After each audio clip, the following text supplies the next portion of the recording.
Welcome dear student of class 12। History English Urdu tutorial में आपका बहुत बहुत स्वागत है, खुश आमदीद है, मोस्ट वेलकम है। आज की इस वीडियो में हम लोग देखेंगे उर्दू सजेशन 2025।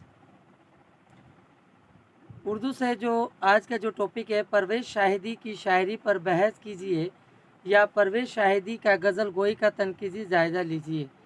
इसका हम लोग इस सवाल का जवाब हम लोग देखेंगे इस वीडियो में। अगर हमारे चैनल में नए हैं तो सब्सक्राइब बटन दबा दीजिए, बेल आइकन बटन भी दबा दीजिए ताकि आपको सबसे पहले नोटिफिकेशन मिल सके।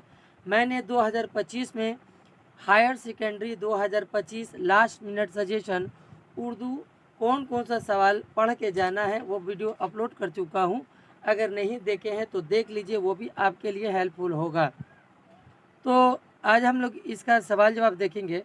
परवेज़ शाहिदी का शायरी पर बहस कीजिए या परवेज़ शाहिदी की गज़ल गोई का तनकीदी जायज़ा लीजिए।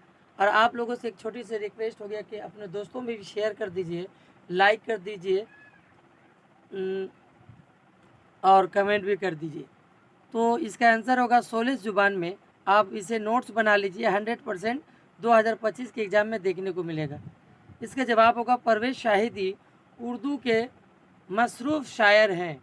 उन्होंने नज़म निगारी और गज़ल गोई दोनों मैदानों में अपने जौहर दिखाए और इस तरह उर्दू शायरी में जल्द ही अपनी पहचान बना ली।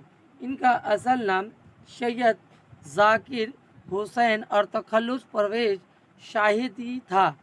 इनकी पैदाइश 1910 ईस्वी में पटना में हुई। हसूल इल्म और मुलाजमत के सिलसिले में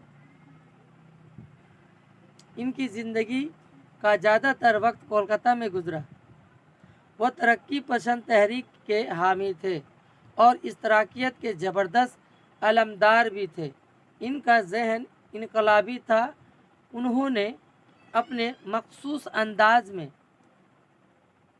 अंदाज में बल्कि दबे दबे लफ्ज़ों में बगावत की आवाज़ बुलंद की।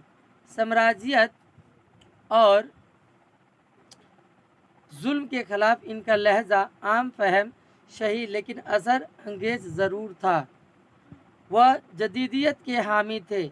इनकी शायरी में जदीदियत की झलकियाँ भी मिलती हैं और रवायती तहज़ीब का दम तोड़ता एहसास भी पाया जाता है। उन्होंने सियासी मौज़ूआत पर भी खूबसूरत शायरी की है। इन सब के अलावा वो रोमानियत के भी माहिर थे। उन्होंने अपनी नज़मों में रोमानी कैफियत पैदा करके इसमें एक जान डाल दी है। शिकस्त, अंधेरे उजाले, ख्वाबों की सीढ़ियाँ, इंतज़ार वगैरह इनकी रोमानी नज़में हैं। परवेज़ शाहिदी ने भी अपनी शायरी की शुरुआत गज़ल गोई से की थी, लेकिन तरक्की पसंद तहरीक से मुतासिर होकर उन्होंने नज़म निगारी पर ख़ास तवज्जो दी। इनका कलम हर रंग में अछूता था। इनकी शायराना अज़मत से कभी इनकार नहीं किया जा सकता। उर्दू शायरी की दुनिया में इनका नाम हर दौर में बसत शौक़ और एहतराम से लिया जाता है। इस तरह से आप लोग इसे कॉपी में नोट्स बना लीजिए और 2025 के एग्ज़ाम में यह आपको देखने को 100% देखने को मिलेगा। और मिलते हैं अगला वीडियो में। हमारे चैनल से जुड़ने के लिए बहुत बहुत थैंक्स।